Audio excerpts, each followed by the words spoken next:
President. Senator from Rhode Island. May I ask unanimous consent to speak for, say, 15 minutes? Without objection. Thank you. Let me first congratulate Chairman Harkin for his remarks today, but more than that, the work that has preceded today on the health care bill. He was an ardent advocate for the prevention programs that save lives and money, and it was a real pleasure to work with him at that time. Today is the second anniversary of the passage of the Affordable Care Act, and I want to describe how the law is already making a difference for families in Rhode Island and across the country by drastically improving access to higher quality care, by addressing rising health care costs, and by protecting consumers.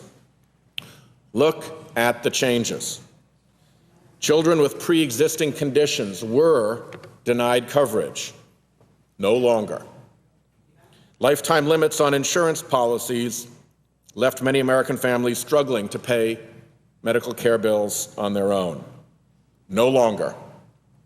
And insurers could cancel coverage for individuals who became sick. No longer. In addition, the law helps kids just out of school who all too often can't get that first job with health insurance. It helps them to stay on their parents' insurance policies until age 26. For seniors, prescription drug costs are down as the Medicare donut hole begins to close. This is real change, and it hits home in my home state of Rhode Island. I hear from Rhode Islanders, and I listen. I heard from Greg, a father in Providence, who told me about his 16-year-old son, Will.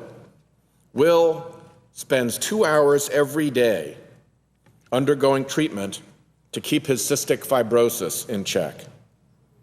In addition to this daily treatment and prescriptions, Will sees a specialist 4 times a year to monitor the disease.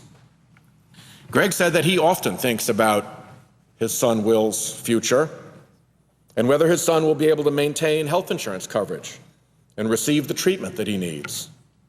Thanks to the Affordable Care Act, Will does not have to worry about insurance companies denying him coverage because he has a pre-existing condition, or fear that he'll have to go without treatment because his medical bills will have pushed him over some arbitrary lifetime limit.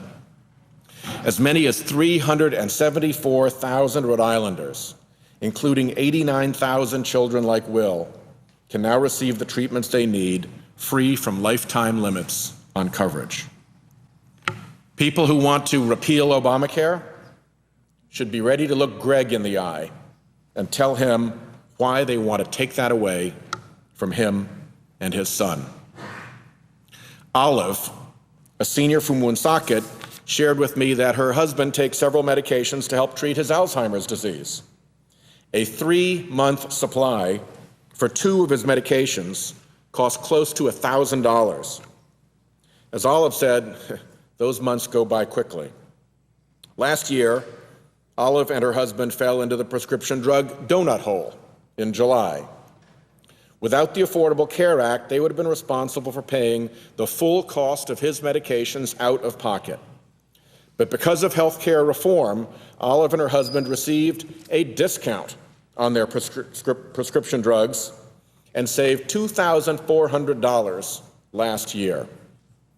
Olive and her husband are 2 of the over 14,800 Rhode Islanders who received a 50% discount on brand name prescription drugs when they hit the donut hole.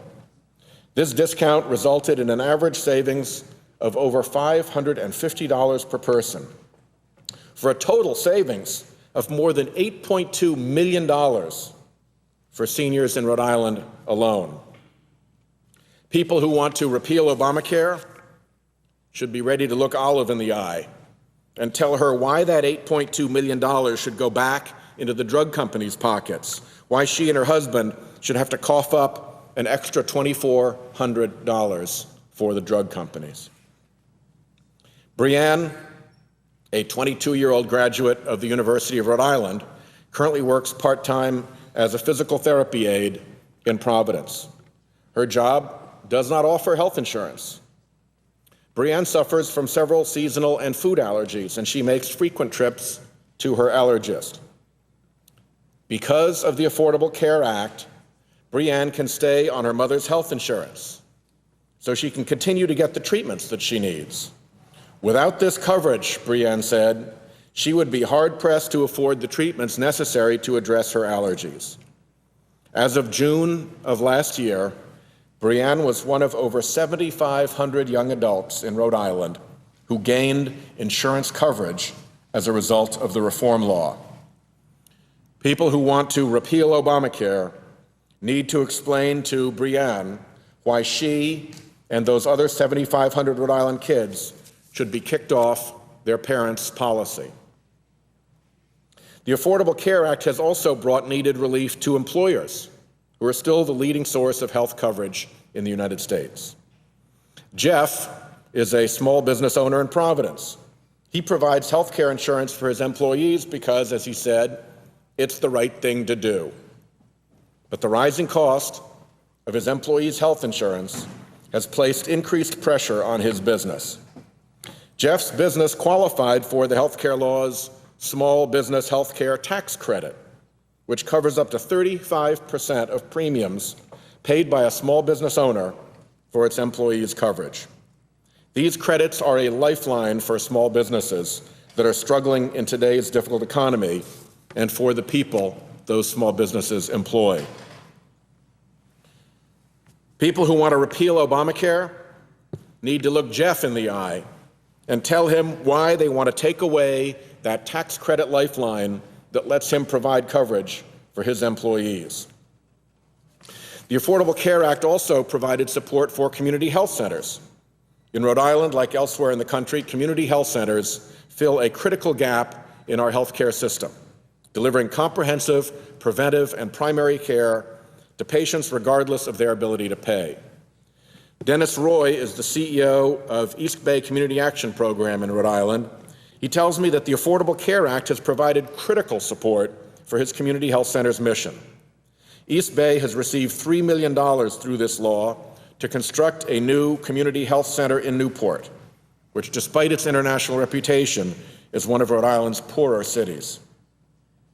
The new community health center will triple the available patient care space for needy Newport County residents. To date, Rhode Island community health centers have received $14.8 million to create new health center sites in medically underserved areas. This is important American infrastructure, and we should not tear it down to make a political point or to assuage a political ideology.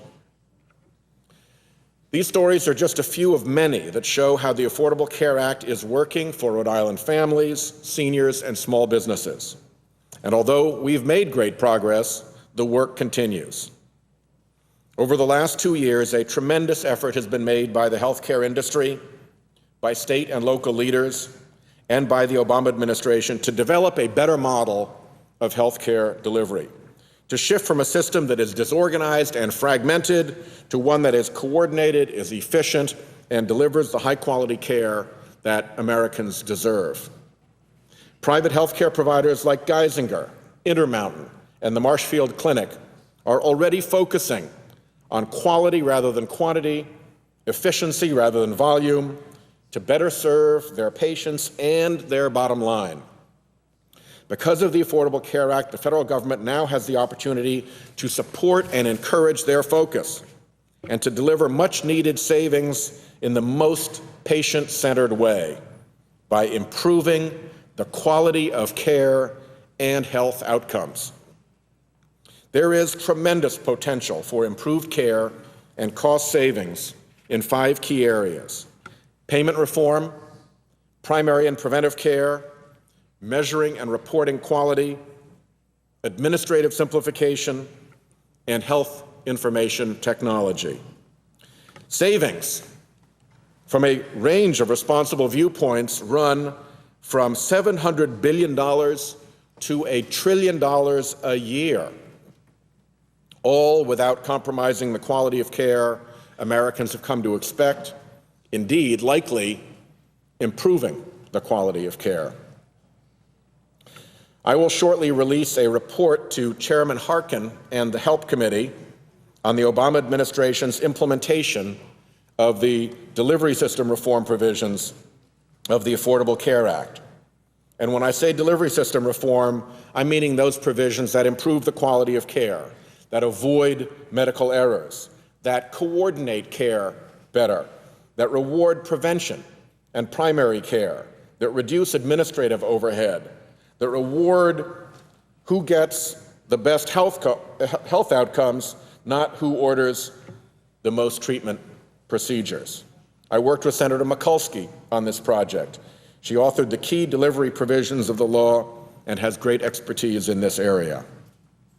These changes will make a real difference for millions of Americans, and I look forward to sharing the report and its findings with my colleagues next week. Before I close, I want to acknowledge Rhode Island's work on a state health insurance exchange provided for by the Affordable Care Act. Rhode Island is leading the way as the first state to receive a Level 2 grant funding to set up the exchange. The exchanges are common sense, local, competitive marketplaces where individuals and small businesses will be able to purchase health insurance with the prices and benefits out there on display. When insurance companies compete for your business on a transparent level playing field, it will drive down costs. Exchanges will let individuals and small businesses use their purchasing power to drive down costs, much like big businesses are able to do. The progress made by state leaders, like our Lieutenant Governor Elizabeth Roberts, who's leading this effort, to get to this point, they are remarkable, and I urge them to keep up the good work. So whether it's changing the lives of Greg and Will, or Olive, or Brianne, or Jeff and his employees, whether it's building out our community health center infrastructure, whether it's supporting the private sector leaders who are pivoting to a new and better and more efficient delivery system, or whether it's something as simple as a marketplace for health insurance that's open, fair, and on the level, the Affordable Care Act has made a real difference for hardworking families in Rhode Island.